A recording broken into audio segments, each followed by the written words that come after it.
Well, we have a special for you on Tedertainment Tonight. We're joined by the founder of Sonic Detroit, Brian Maloney. And Brian, first of all, welcome to the podcast. And let's start right at the beginning. Give us a little background on your career in rock radio and where we're at right now. Well, I grew up in Detroit, which was a great city to grow up in if you love rock and roll. And I went to a place called Specs Howard School of Broadcast Arts, which used to advertise a lot on Detroit radio. And I signed up at 17. I graduated at 18. And I got into radio ever since. I knew when I was 7 years old that I wanted to be on the radio and be in radio and play music. And spent 40 years traveling the country, programming radio stations. Realized I couldn't make any money in the programming side, so I went to the dark side and got into the business side of it, and then spent the last 30 years running like major clusters of radio, TV, and digital entities. So I retired and started Sonic Detroit as a hobby, which has since blown up quickly. Not shocking, just because of the appetite for rock and roll in Michigan.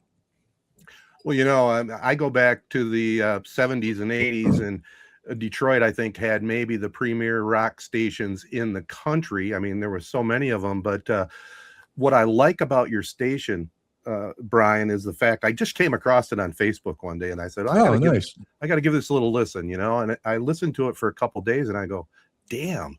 This is the stuff I used to just totally listen to all the time. And I think in my correspondence with you, you know, I got my first taste of concerts at Cobo Arena, Uriah Heep, 1973. And that's where it all started. And it kind of took me to the dark side, too, of my concert going years, if you know what I'm talking about. If I remember them, I could tell you, but I don't remember them. Let's just put it that way. Well, I did it right. Yeah, you sure did. You know, Cobo was just such a landmark for rock and roll in the 70s. And so many bands like wanted to come to Detroit to play Detroit. And if they were able to, they record sets. You know, some great live albums recorded at Cobo. Journey, and of course, Live Bullet, which just celebrated 50 years of being released. So Kiss. Yeah, what a Kiss. Yeah, I mean, Yes, I think recorded some stuff. Right. Peter Frampton recorded an album at Pine Knob. There's some stuff out there from the Grande Ballroom.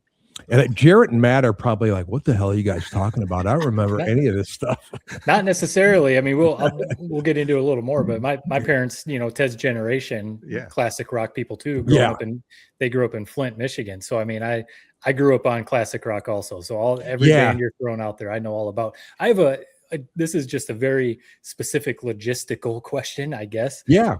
How do you get the rights to all the music? Do you have to pay for all the rights, or, you know, there has to be some business involved in that, right? Yeah, absolutely. It is my biggest expense is paying music royalties. So we have to pay royalties for everything we play. And, you know, I just write the check every month and it gets divided up. I'm not in charge of that, but it's not cheap. But, you know, look, the artists should be paid. They deserve to be paid. This is their work.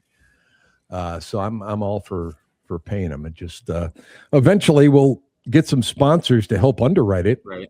Sorry about the camera here, guys, but so there is you have to pay for the rights. I wasn't sure with an online streaming platform if there was almost like a loophole, like you could get by the rights or something like that. Okay. No, there's no loopholes, unfortunately. Okay. But like I said, you know, it's the artists deserve it. It's their work. For sure. So. What made you want to start this this page and this radio station? What exactly is the genre and type of music that I guess you're providing that maybe isn't out there in other places? How would you describe that? That's a good question. You know, the station Sonic Detroit, which is available on a free app you can download anywhere, iOS or Android. The station is rooted in the classic rock era of the 1970s Detroit. So Ted will remember that. That's where the foundation of the format came from. And I realized two things. One, traveling all over the country in my career, that you know, I talk to people like, oh man, we rock here in Wyoming. I'm like, where are you from? Now I'm like, well, I'm from Detroit. And they're like, oh, okay, you guys, Detroit Rock City, right? Yeah. So I realized the great appreciation and how special Detroit is when it comes to rock and roll. And then I realized, like, the stuff that we're playing just got completely thrown on the rug by, as I call them, the suits of Wall Street. Corporate. I mean, they came in and gutted these radio stations and, just stripped all the good stuff away because they claimed people didn't want to hear it. And, we now have evidence otherwise because we've had thousands of downloads just in 5 weeks of the Sonic Detroit app. So why well, is Go ahead, question? Jared. Why is it called? Honestly, I probably should look it up. Why is Detroit even called Detroit Rock City? I think that's a really good question. I tried to find the answer to that, but I think it came out, the whole Kiss song, Detroit Rock City, and then there was a movie called Detroit Rock City, and it just kind of got that moniker or whatever, and it kind of stuck. So.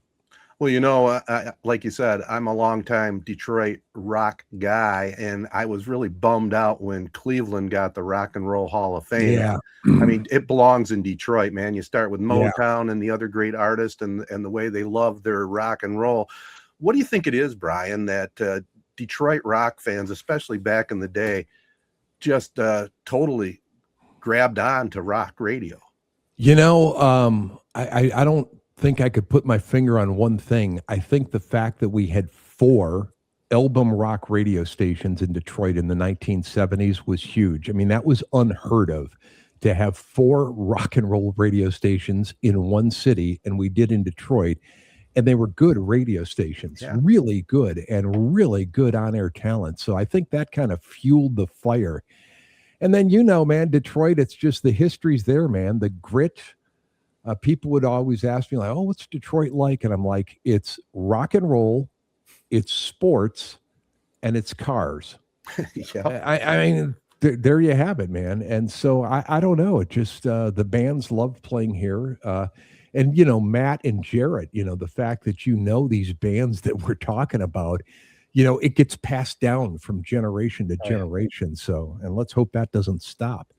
No, the music is timeless, and I grew up. I call myself a '90s kid. I'm the millennial of the 3 of us. I was born in '84. I have 2 younger kids, and I think of my childhood growing up listening to the classic rock, and I still listen to it now. I think that it's music that will live on, and I think about the music I grew up with, and I'm like, I'm not sure if a lot of this I would necessarily play for my kids, maybe until they're older, certain songs and stuff like that. Just, the music changed over time, like it obviously always does. But I wanted to ask you about like the concert scene. You talked about how Detroit was a staple for every tour would stop in Detroit. My parents grew up in Flint, like I mentioned. And they would always mention that Flint used to be a stop for most big acts, whether it was at IMA or on their way to Detroit or Chicago. They would stop in Flint also. And I remember stories my parents would tell me. I remember like at the IMA, or I remember there was one called Sherwood Forest. They would talk about is in like Davison, and the stories they would tell, like tickets would be, I mean, you guys remember tickets would be like a couple bucks, and you would just walk in. And I remember them saying like there would just be a table out with just like cups full of drinks or, beer, you just walk up and grab it. Not the $20 drinks that you have to buy at venues now. $250 tickets. You have to get on a waiting list and have 9 browsers open just to try and get a ticket. And, just the concert scene in general has dramatically changed.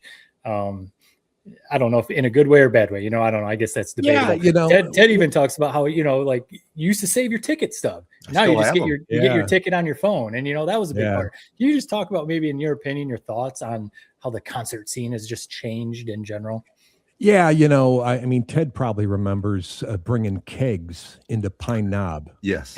I know you did not do that, Ted, but there were some people misbehaving and bringing rolling kegs into Pine Knob, and also those little hibachis that were popular in the 70s. People used to bring that.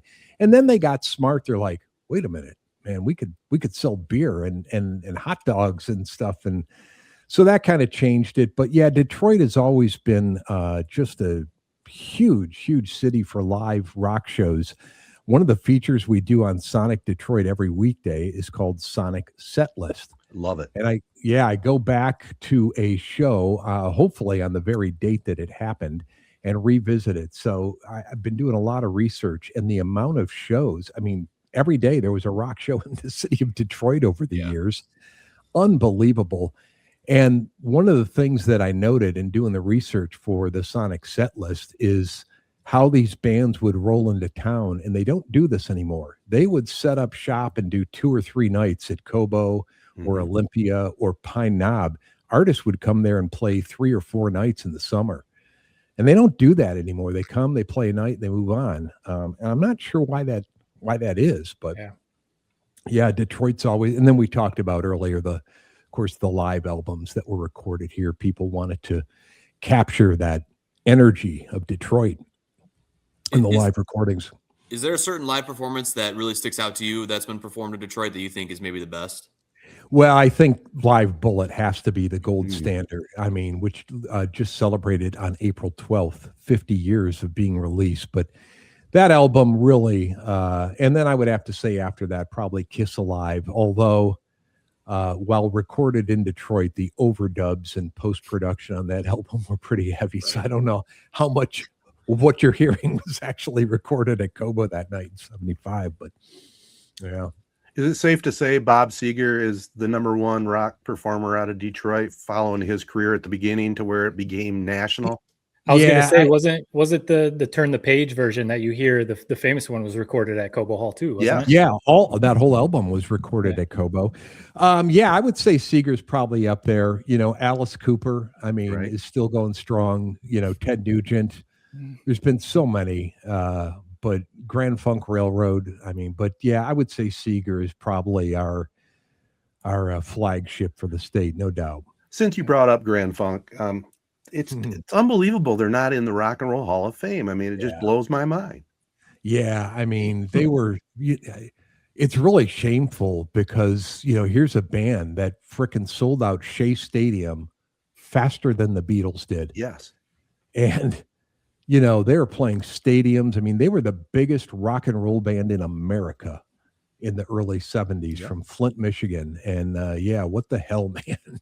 I talked to Mark Farner last year, and I could tell Mark was still a little disappointed, A, that they weren't in the Rock Hall, and B, that they're not together anymore. Yeah. But, you know.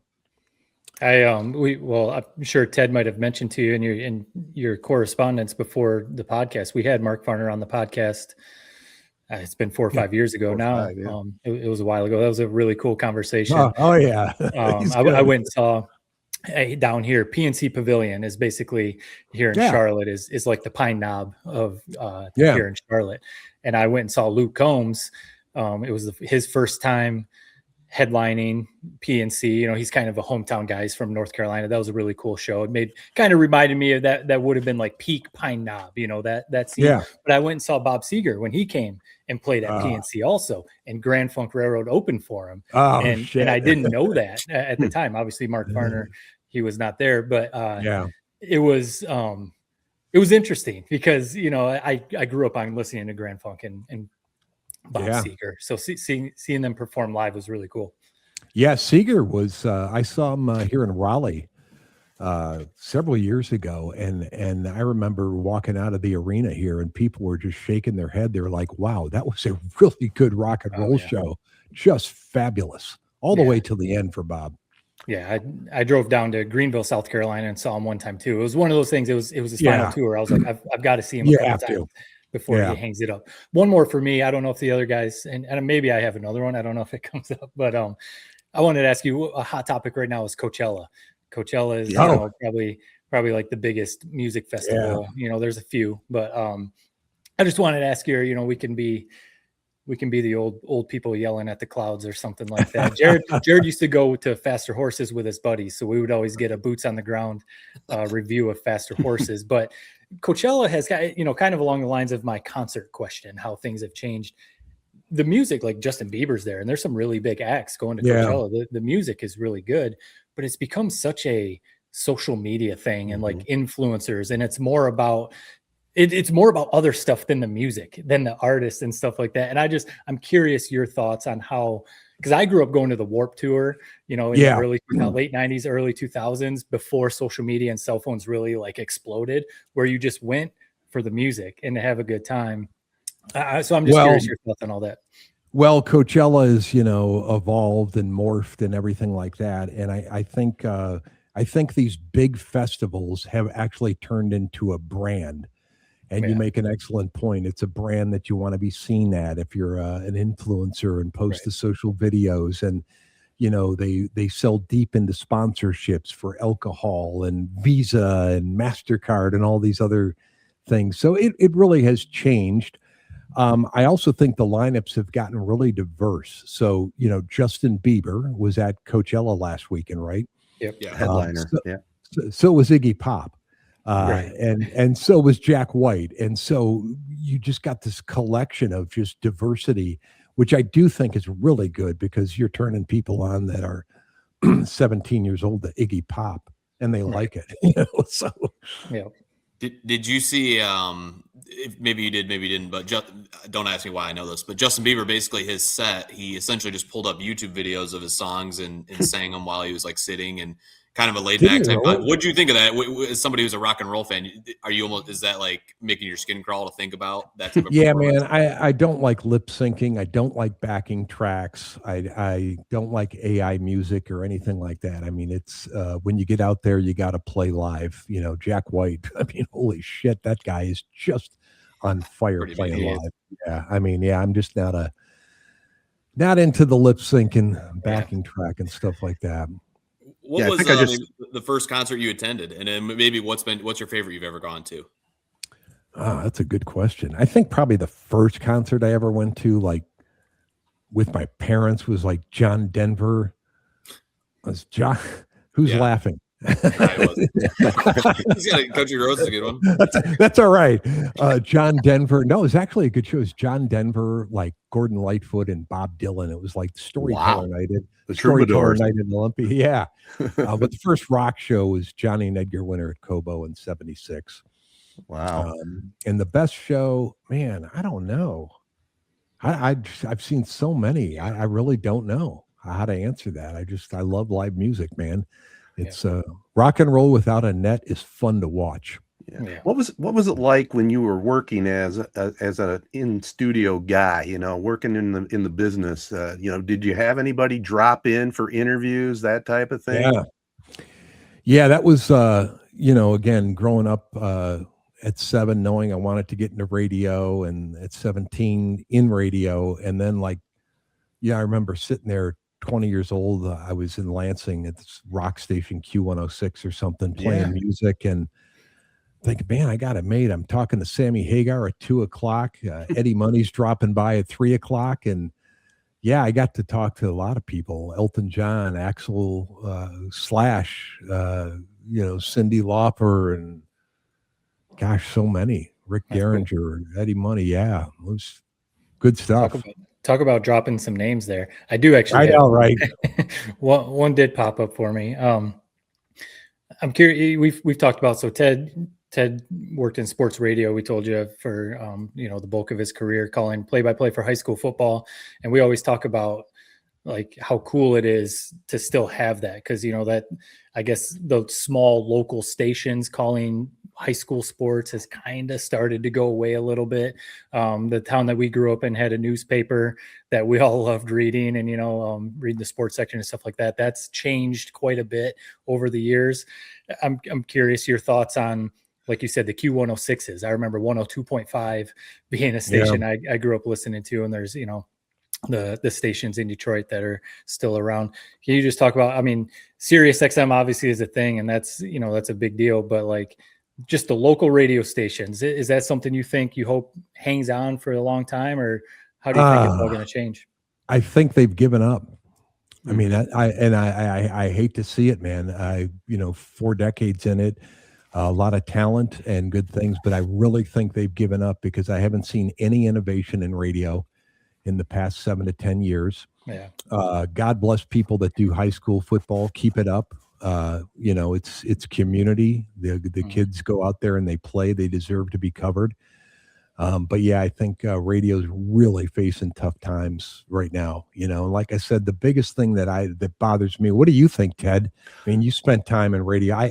I just get the sense they've given up because I haven't seen them try anything new.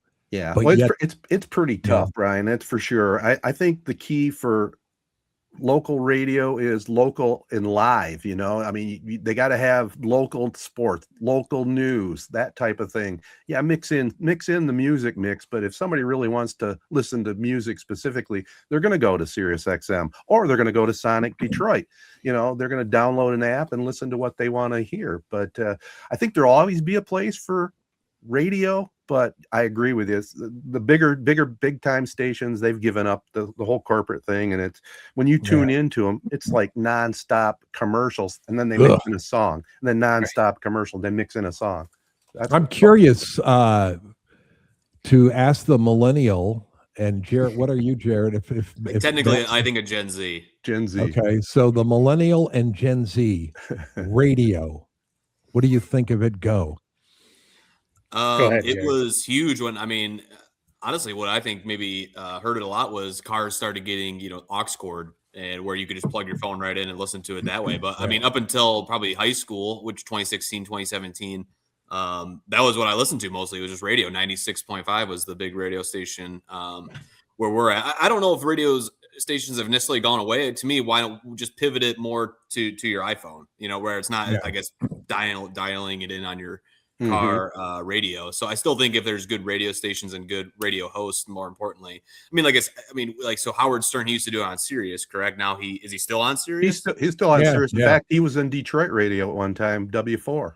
Yeah. So right. I mean, I would still consider that basically. I mean, obviously it is still radio, but I don't know. Podcasts are just another form of radio to me. I think it's just under a different name. Yeah. Yeah, my answer would be similar. I still like listening in the morning when I'm taking the kids to school or doing whatever in the morning. The local radio morning show. I still like listening to. Okay, good for you, man. Station here in Charlotte, I like because you get a little local news, kind of like what Ted said. You get a local information and flavor or whatever. I think the show that airs on the station, it's not here in Charlotte. It's I don't know if you call it simulcast or whatever, but no, I think there's still a place for local radio for sure. I also think to a certain degree, I'm curious to hear what Ted thinks of this. To a certain degree, radio talent was exposed. And when I say that, once technology changed where anybody could host a radio show or a podcast or edit videos or shoot videos and become a social media influencer, that changed the game, man. It used to be only, you had to be on the radio to be an influencer or a personality or TV. Yeah. Not anymore. I mean, look at what you guys have done with the podcast and stuff like that. These opportunities didn't exist. And to a certain extent, there are some in the radio business that did not keep up with it, with the talent, and they got lapped, with technology. So. Yeah, you bring up a good point because I am a dinosaur, but you got to move with what's going on. That's like you said. That's why we started this podcast. This really evolved from a radio show that we were doing. Matt was a special guest on it every week from ESPN, and Jared was an intern when we started out. And we said, "Hey, podcasting, that seems to be the big thing. Let's start it." And we've been doing it strong since 2017. We're over 400 episodes now, and and it's an eclectic mix. What's nice about podcasting is here we are talking to you. We're mainly a sports oriented podcast, but we do mix in pop culture and like we call it Tedertainment Tonight. But it's a whole mix of things because people have different things that they're interested in. So we don't want to be just boring Detroit Tigers or Detroit Red Wings every week. Everybody talks about that, but it's fun. It's fun. And again, I want to get back to your station. Tell us the best way, tell our listeners the best way to maybe check it out, especially if they're classic rock fans, to tune in. Yeah, man, I think you really will like it. We've gotten just tremendous amount of feedback, positive feedback. You can download the free app. So wherever you get your apps, iOS, Android versions, we're also available on Alexa. You can just say, Alexa, enable Sonic Detroit. And then also on our website, the old-fashioned way, sonicdetroit.com, sonicdetroit.com. Give it 30 minutes, man. I think you will be impressed. We have very limited interruptions and just some really good music. So yeah, and I love your noon feature with the whole concert set list thing. That really sucked me in, to tell you the truth. Oh, cool. You can go online, and I've done it for many of the concerts that I went to. I like I said, I can't remember those concerts, but I tune into the set list back in the day, and I go, oh, they played that one, and you're probably using the same thing and then putting your music together based off that, aren't you? Yeah, I love it, man. Doing the research. I like to research the weather from that date in 1978. So it was cloudy 45 as you headed to Masonic to see Jethro Tull, and again, this is something you could not do 15, 20 years ago. We didn't have the internet to get this research, so it's like, well, hell yeah. Everybody likes to talk about what shows they saw when they were growing up. For sure. So.